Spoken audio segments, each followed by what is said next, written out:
Welcome into Week 16 review episode of the Jaguars Fan Club UK podcast. We're a small market team who just dominated 3 phases of football. How's that effing feel?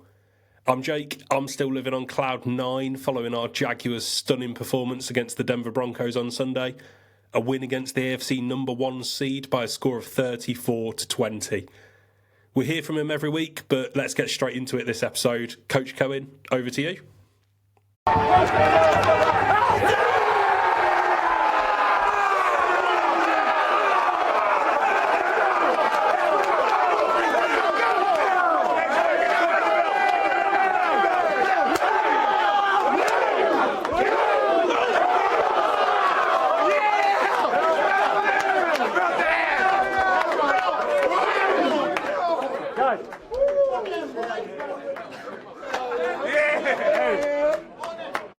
Hey, I'm so proud of you guys, man. I'm so proud of you. Again, how about our quarterback? Trev, unbelievable. Parker Washington, get out here! Dude, Darian Jones!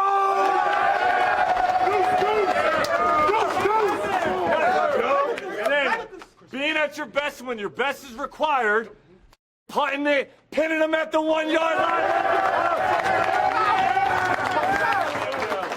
Hey, so proud of you. I love you guys. The job's not even completely, even close to being done. Ain't even close. Not even close. Okay, but that's one more, man. That's 11. That's 11. All right, but we just a small market team. Thanks for the play. We just a small market team. Guys, I'm so proud of you. I love you guys so much. Man, we're going to enjoy this flight back. Enjoy it, and let's get ready to roll on Wednesday, guys. Let's get ready to roll. Hey, love you guys, man. Great job coming in here, getting a win against a really good team, but we're a good team. So, we got 2 more left. Every one of them's huge, man. Come back ready to work on Wednesday. Enjoy the next couple days. Jags on 3. 1, 2, 3. Hey,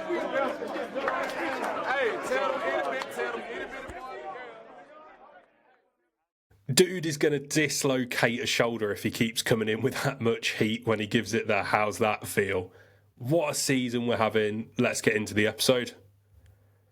The Broncos. So we went into Sunday expecting a playoff-like matchup. 2 late into the season division leaders wrestling for playoff berths and seeding. Denver was rocking. We haven't played in an atmosphere like that in the Cohen era. There was trouble with our play calling. Some pre-snap alignments and motions didn't work out, but it's clear the Broncos fans showed up for this one. All credit to them. Into the game, we started on offense. It was a quick 3 and out. Denver's stingy defense we've been hearing about all week looked the real deal. They were swarming the quarterback, plastering our receivers on the back end. A big punt in the thin mountain air, and it was time to see Bo Nix and the Broncos offense. A quick 3 and out for them, though, and we sort of said before the game it might be a little bit of back and forth, which offense can get the ball moving. It was a marker put down from both defenses. This was going to be a game of inches, and you were going to earn every yard. Back on offense, we saw a brutal hit on Trevor Lawrence. He had a free rusher from his blind side. Play was blown dead, but they still absolutely lit him up. Trevor, as he always seems to do, he got back up, shook it off. Some sharp words were exchanged, and we got a drive extending penalty because of a hold downfield on the play. I think it's a really, really underappreciated aspect of Trevor's game, his toughness. We then used the ball. Trevor utilised his feet. They're a real weapon, and it's been for real success this season that he's done it. He capped off a big 3rd down run with, a hilarious little last-second leap forward. And then Lawrence to Parker Washington. It's a connection that's been good so far this season. Lawrence lays the ball perfectly, and Washington climbs the ladder, climbs his defender, steals the ball behind the cornerback, and puts the first points of the game on the board. It's a throw that only a select few can make. It's a play only a quarterback playing with immense confidence in themselves would even attempt. We've seen Trevor in that position so many times before, and he just hasn't tried that throw. Denver came back out on offense. They knew they needed to move the ball. Their defense had just given up an uncharacteristically long drive and yielded points. A quick 3 and out that could have seen the damage worsen. Credit where credit's due. It's why they're the first seed in the AFC. They took command of the game. A dominant rush attack and a delightful pass from Bo Nix to Courtland Sutton levelled the game at 7 apiece. It was clear this was going to be a clash of two heavyweights. It's what we signed up for, it's what we wanted, and it's what this team needed. Both fighters came out in round one and landed huge blows. More small drives for both teams lit the second quarter. Neither team able to march into that commanding scoring range. Denver at one point were averaging close to 9 yards per play. If you didn't like bend but don't break defence before, you would have hated it Sunday. Denver got into field goal range and slotted a 54-yarder to take the 10-7 lead. Small market Jacksonville, what have you got in a response? The answer? A delightful bits and pieces drive. It felt like every player got their hands on the ball here. Another huge dump off to Travis Etienne out of the backfield. Sat the Jags just shy of the end zone. And then Trevor Lawrence, Brenton Strange, they channeled some prime Aaron Rodgers for me. He used to throw those balls on the outside shoulder where only his receiver could get them. It was a fantastic play and it was only ever going to be a touchdown or an incompletion. Lawrence's accuracy on the throw, sensational. Strange's sure hands, body control, made it a touchdown. Play that as a defence, you just have to sit there, forget about. There isn't much you can do to stop that level of execution. Just before the half, Jag got the ball again.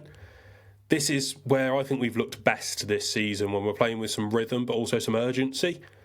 We stole yards, we got into field goal range just before the half, and the command of the offense and play calling, it was perfect. I loved it from Cohen and what he was looking for. Culminating in a Cam Little 47-yarder. He was loving kicking in that thin mountain air you could see from him. And it put the Jags ahead 17-10 going into the half. There would have been no doubt, Sean Payton, I think in the locker room, he would have been reading the riot act to those Broncos players, calling us the small market, sorry-ass Jaguars. Seemed to have worked. The Broncos came out, played hard, physical football. RJ Harvey, the Broncos running back, scampered in for an opening drive touchdown. Broke multiple would-be tackles from the Jags. It wasn't a nice play to watch back. 17-17 ball game. From there, what if I told you the Broncos would only score 3 more points and the Jags would score 17? Still feels almost hard to believe, but we did it. We took the game to the AFC number 1 seed and we didn't back down. Trevor continued his godlike play, distributing the ball all over to players that always seem to beat the first man. And the defence just shut down the Broncos. More turnovers, extreme resiliency. End of the fourth quarter, it's the Jacksonville Jaguars 34, Denver Broncos 20. Coaching, I found it hard last week to criticise the coaching at all, but it was against the Jets' energy about it. This week, the whole staff, it's a serious pat on the back. Going into a raucous mile high where even the camera for the broadcast was shaking because of the noise. This team came out, they executed, they made the changes where needed, and most importantly, came out with the W. Coach Cohen continues to be impossible not to fall in love with. We all joke about that geeky dude with the funny sounding Duval, but the guy knows ball, and most importantly, I think he's got every single player on this roster believing they can win every week. What a rarity for us as Jags fans. We've been looking for bulletin board material. There's no doubt that the small market comments from Sean Payton would have been plastered all over the locker room this week. Such a brilliant motivational intelligence play. We are in a small market. Coach Cohen's managed to make that something we protect. We're angry about other people saying it, and it's us against the world. In terms of the actual game, the first few drives, it was clear the offensive plan wasn't working, but in a stark contrast to last season and Doug Peterson's era, we took it on the chin and we changed. We were actually not too proud to sit there and say, this isn't working, let's change it up.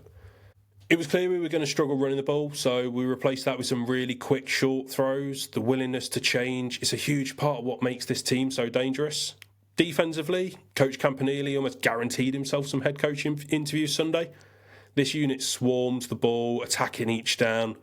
We still bend but don't break, and at times our pass rush goes missing. But the number that actually matters, 17, that's how many points the opposition scored. If we can hold teams to sub 20, then sky's the limit. Special team also needs a big shout out this week. Heath Farwell, his units come out looking, well, like the well-oiled league leading unit they have been so often. Cam Little seemed to have no outer limit on field goal range. He was banging them over from 70 plus in pre-game warm-ups. Logan Cook, well, he's got his swagger back if it ever left him, and then a kick return game, it just set us up for success, and we've got a rotating cast of characters back there at the moment, but the coaching allows them all to succeed. Quarterback, number 16, Trevor Lawrence. It's the greatest run he's had in teal and black. There's no doubt about that. I honestly don't know what else you could ask for from a quarterback either. The dude hits plays in stride. He's protected them where he's needed to. And he ran that offense in the most inhospitable environment we've seen in many a year. 23 of 36 for 279 yards and 3 touchdowns. Add on 6 rushes for 20 yards and a touchdown. It isn't ridiculous to say that's league best quarterback play.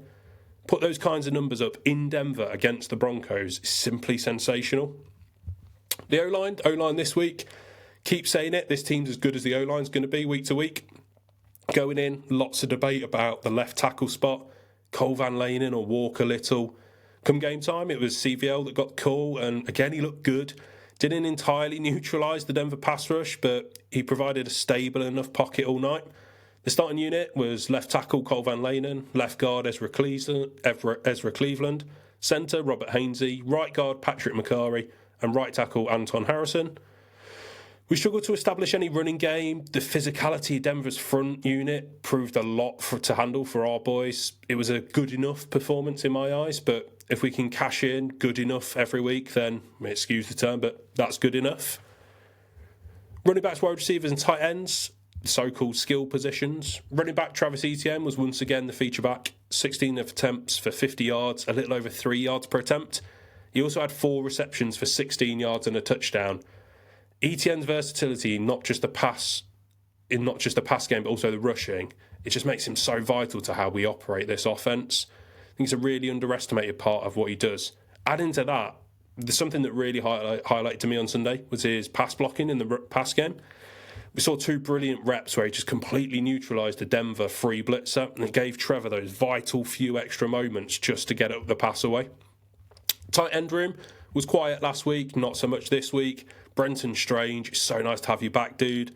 5 receptions for 39 yards and that great touchdown we spoke about earlier.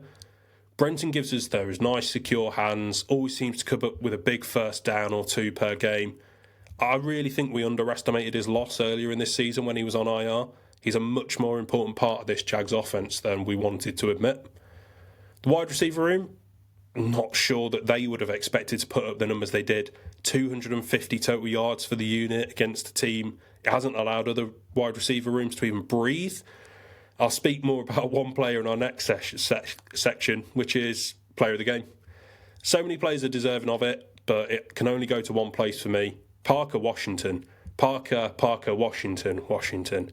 6 receptions, 145 yards and a touchdown. I think you could say if that stat line was 6 for 60 yards, Parker would have still had a great game, but damn, he seemed to split so many defenders and would-be tacklers and made so many people miss. He's such a pleasure to watch play. He brings physicality and run blocking. He's a weapon in the passing game. Special teams prowess. He was an all-pro special teamer for me. I'm just not thinking he's getting the reps right now. We've got a bona fide superstar on our hands here and the kind of locker room guy that you'd love to have around. Injuries, it's a new segment for the pod, but I think it's one we need to add in, especially as we get late in the season. We saw multiple players go down on Sunday, and given our lack of depth or certain areas, that's huge. Greg Newsom, he got listed as questionable to return in the game, as well as Patrick McCarry. McCarry seemed to pick up a pretty significant knock, and it meant Walker Little came in, and maybe Walker Little's a future swing tackle / swing offensive lineman. Robert Hainsey, he suffered a groin injury late in the game. He's a player at centre who I've been banging on about all year. I think he's a huge reason for our turnaround. He's so important to how we've operated and the understanding of Cohen's offence. His injury designation later on this week is one to watch out for. We then also saw Trevor favour his ankle. We sort of popped up earlier a few weeks back on the injury report out of nowhere for an ankle injury. Was favouring it when he came off the field on Sunday. He did finish the game and didn't seem to be showing any ill effects.